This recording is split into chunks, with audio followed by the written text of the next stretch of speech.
നമ്മൾ 100 മൈലോളം ഓടി വന്നു. എനിക്ക് വിശ്വസിക്കാനാവുന്നില്ല. എനിക്കൊരു ക്ഷീണവും തോന്നുന്നില്ല. ഞാൻ ഇനിയും യാത്ര ചെയ്യാൻ തയ്യാറാണ്. അതിന് കാരണമുണ്ട് ലൂക്ക. നിന്റെ മാനസിക ശക്തി ഇവിടെ പുനഃസ്ഥാപിക്കപ്പെട്ടിരിക്കുന്നു. പുനഃസ്ഥാപിക്കുക എന്നാൽ എന്താണ്? ആദിയിൽ ദൈവം ആദാമിനെയും അവയെയും സൃഷ്ടിച്ചത് എല്ലാം തികഞ്ഞവരായി തന്നെയാണ്. അവരുടെ കഴിവുകൾ ഏറ്റവും ഉന്നതിയിലായിരുന്നു. അവർ ആരോഗ്യവാന്മാരായിരുന്നു. അവർ ദൈവത്തോട് അനുസരണക്കേട് കാണിച്ചു. അതിനാൽ ദൈവത്തിൽ നിന്ന് തിരിഞ്ഞു പോകേണ്ടി വന്നു. അങ്ങനെ പാപം മൂലം അവർക്ക് വേണ്ടി ദൈവം കരുതി വെച്ചിരുന്നതായ നല്ല പദ്ധതി ഇല്ലാതെയായി തീർന്നു.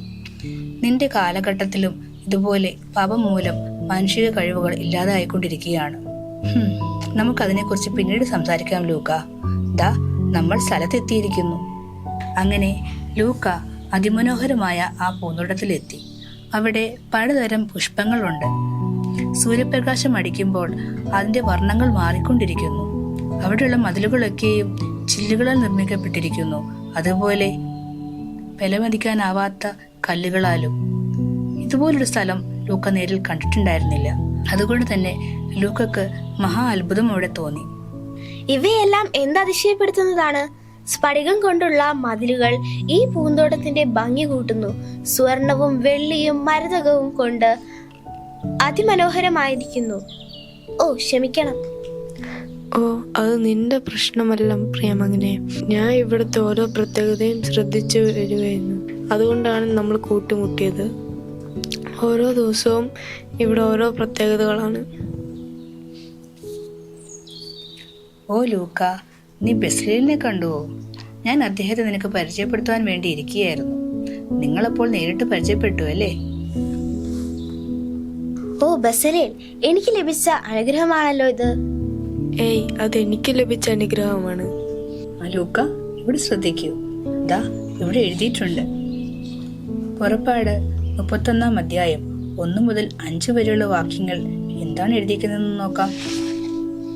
യഹോവ പിന്നെയും മോശയോട് കൽപ്പിച്ചത് എന്തെന്നാൽ, ഇതാ ഞാൻ യഹൂദ ഗോത്രത്തിൽ ഹൂരിന്റെ മകനായ ഊരിയുടെ മകൻ ബെസലേലിനെ പേർ ചൊല്ലി വിളിച്ചിരിക്കുന്നു.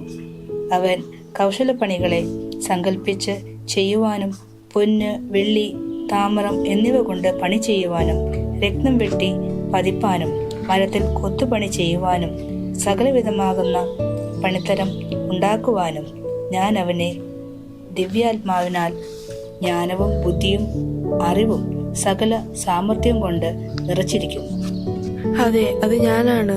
ഞാൻ ഭൂമിയിൽ ദൈവത്താൽ അനുഗ്രഹിക്കപ്പെട്ടിരുന്നു. അങ്ങേ എങ്ങനെയാണ് പരിശുദ്ധാത്മാവ് നയിച്ചത്? എനിക്ക് പറഞ്ഞു തരുമോ?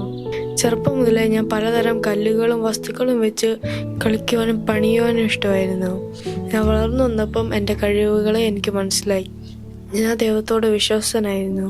അങ്ങനെ ദൈവം എന്നെ അനുഗ്രഹിച്ചു. മകനെ, ദൈവം നമ്മുടെ പ്രാർത്ഥനകൾ കേൾക്കുന്നു.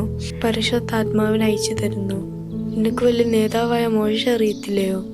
ആ മോശയുടെ കീഴിൽ എനിക്കും എൻ്റെ കൂട്ടുകാർക്കും വലിയൊരു പദ്ധതി ചെയ്യാനുള്ള അവസരം ലഭിച്ചു. ദൈവത്തിൻ്റെ മക്കൾക്ക് വേണ്ടി ഒരു ദേവാലയം പണിയാൻ എനിക്ക് സാധിച്ചു. പരിശുദ്ധാത്മാവിനെ നയിച്ച ദൈവം നമ്മുടെ കഴിവുകളെ വർദ്ധിപ്പിക്കുന്നു. ബെസലേൽ, നീയാണ് ഭൂമിയിലെ ഏറ്റവും പ്രത്യേകതയുള്ള പണിത്തരങ്ങൾ ചെയ്ത വ്യക്തി. നിന്റെ കൈകൾ ദൈവത്തിന്റെ ആലയം പണിയുവാൻ നിയമിക്കപ്പെട്ടിരുന്നു. അത് നിനക്ക് ലഭിച്ച വലിയൊരു അവസരമാണ്. അങ്ങ് ഒരു വലിയ കലാകാരനാണ്. ഇപ്പോൾ എനിക്ക് മനസ്സിലായി അങ്ങ് എന്തിനാണ് ഈ തോട്ടത്തിലെ മതിലുകൾ നോക്കിക്കൊണ്ടിരുന്നതെന്ന്. അങ്ങിൽ നിന്നും എനിക്ക് വലിയൊരു അനുഭവം പഠിക്കാൻ സാധിച്ചു. നന്ദി ബസലേൽ.